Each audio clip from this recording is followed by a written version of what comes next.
É o Evangelho de João, capítulo 9, versículo 25. Para o pessoal que dançou e acha que dançou mal, fique tranquilo, eu e o Thiago já dançamos Revolution. E eu tenho a gravação ainda dessa dança. Amanhã a gente completa 10 anos de amizade, desde que começou a nossa ETED, né, que a gente se conheceu.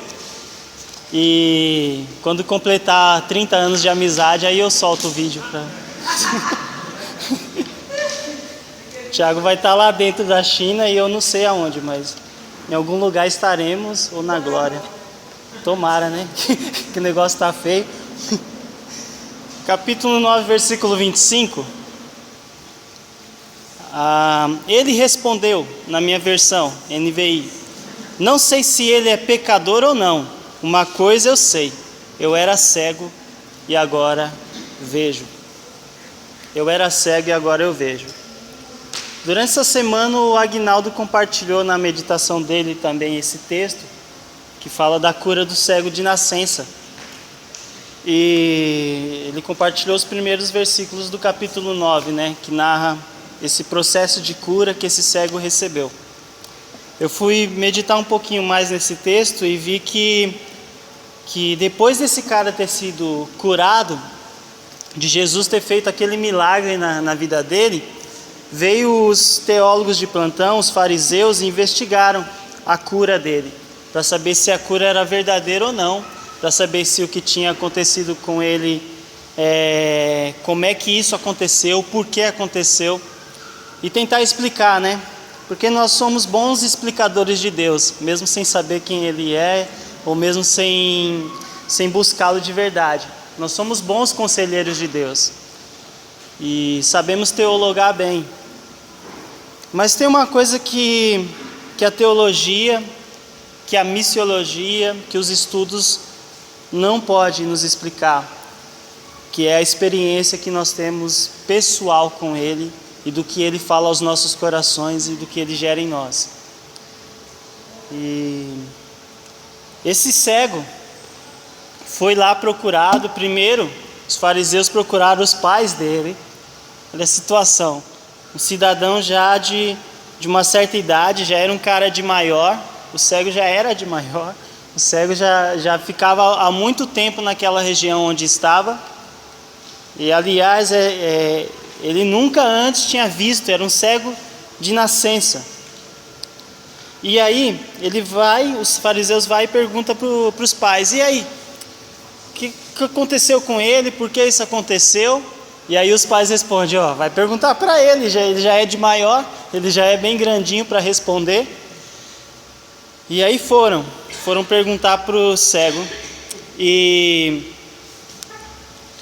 o versículo 23, vamos ler o 22 para a gente não se perder um pouco. Seus pais disseram isso, porque tinha medo dos judeus, pois estes já haviam decidido que se alguém confessasse que Jesus era o Cristo, seria expulso da sinagoga. Foi por isso que seus pais disseram: idade ele tem, perguntem a ele. 24. Pela segunda vez chamaram o homem que fora cego e lhe disseram: para a glória de Deus, diga a verdade, sabemos que esse homem é pecador, se referindo a Jesus. E ele respondeu: não sei se ele é pecador ou não. Uma coisa eu sei, eu era cego e agora eu vejo. Ninguém pode roubar de nós a nossa experiência pessoal com Deus. Ninguém pode roubar de você, a não ser você mesmo, ignorar e deixar de lado as coisas que você tem aprendido com Ele. Nos seus momentos de meditação na palavra, nos seus momentos de um desafio enorme que você enfrenta e você fala: meu Deus, é essa semana que eu preciso resolver isso. Dessa semana não pode passar. É um desafio missionário, como a Vanessa está indo para o Labachúria, para Lébrias, para Lábrea e Porto Velho, para fazer um curso de transcultural. E ao mesmo tempo os desafios vêm, ela sabe das coisas que o coração dela aperta em relação a família, saúde do pai e tudo mais que está acontecendo, mas ela encara e diz: eu era cega, mas agora eu vejo. Eu vejo que tem um Deus que continua cuidando da minha vida, independente da circunstância. É uma situação como a do Tiago, que está indo como família para a China, como família para encarar desafios que às vezes nós não temos coragem, mas que encara e está indo, porque era cego e agora vê. À medida que Deus coloca uma visão em nós, Ele não coloca para gerar divisões, mas coloca para despertar em nós um verdadeiro desejo de continuar seguindo quem Ele é e porque Ele é. E este homem, diferente dos discípulos que estavam caminhando com Jesus, que os discípulos estavam vendo Jesus, os discípulos estavam andando com Jesus, diferente dos discípulos e diferente dos fariseus que só olhavam o Jesus de longe, só olhavam o Jesus que tinha uma resposta ideológica sobre quem era esse Jesus. Para alguns era o Filho de Deus, para outros era o pecador.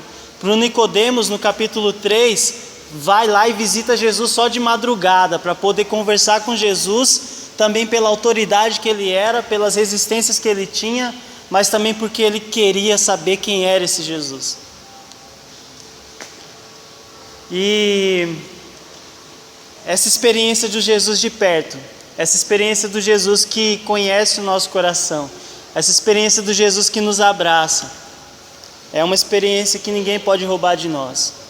No caso desse homem cego, a resposta mais maluca que a gente poderia ver é que Jesus fala para ele, faz o seguinte: Jesus pega o barro, a saliva, coloca no olho daquele cara e fala para ele lavar no tanque chamado Siloé. E aquele cara vai, faz aquilo e começa a enxergar.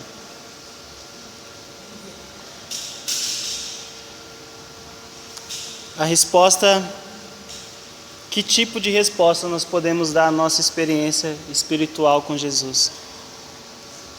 Que tipo de resposta nós podemos dar?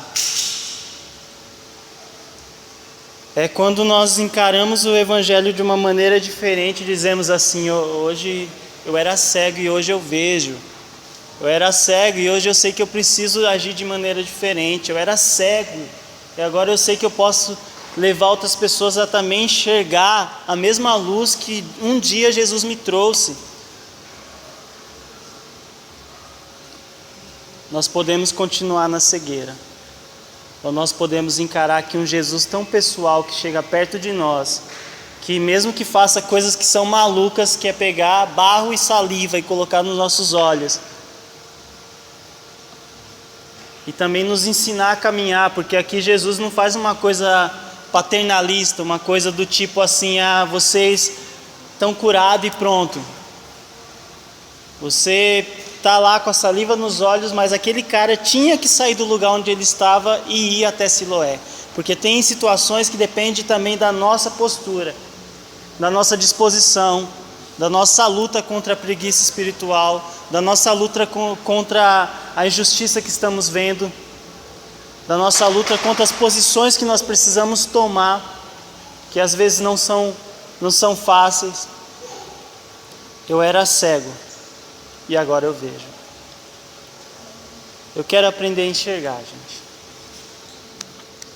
Eu quero aprender com esse cara aqui que ele descobriu na experiência própria que Jesus existia. E a partir do versículo 35, diz assim: Jesus ouviu que o haviam expulsado, e ao encontrá-lo disse: você crê no Filho do Homem? Perguntou o homem: quem é ele, Senhor, para que eu nele creia? Disse Jesus: você já o tem visto. É aquele que está falando com você. Então o homem disse: Senhor, eu creio. E o adorou. Disse Jesus: eu vim a este mundo para julgamento, a fim de que os cegos vejam e os que veem se tornem cegos. alguns fariseus estavam com ele, ouviram dizer isso e perguntaram: acaso nós também somos cegos? Disse Jesus: se vocês fossem cegos, não seriam culpados de pecado, mas agora que dizem que podem ver, a culpa de vocês permanece.